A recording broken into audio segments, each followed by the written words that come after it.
Hey guys, this is V here, and I need to clarify something that I put online over the weekend.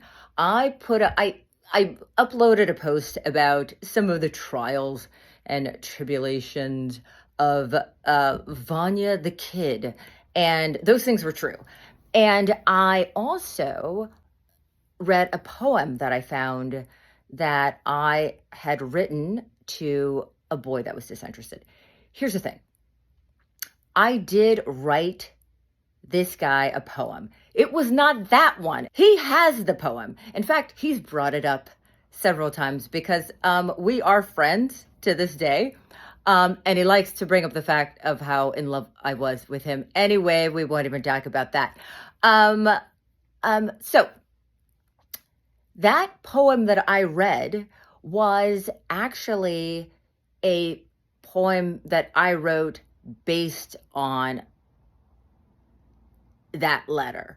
So I incorporated things about my youth. I remembered that was the first poem I ever read. Actually, maybe that's not true.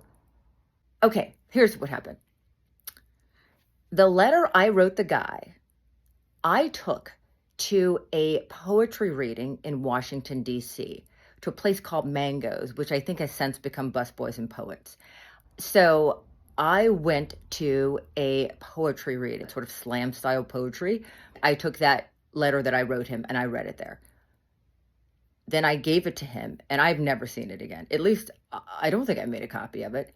However, the second piece was what I read to you guys. And that piece was definitely a piece that I wrote kind of based on that and based on how I felt about myself and who I was back then, and my search to find confidence externally instead of internally.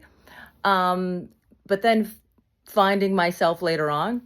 That piece was specifically, though based on the letter, specifically for slam style poetry read. That's why it's kind of hip hoppy and kind of cool.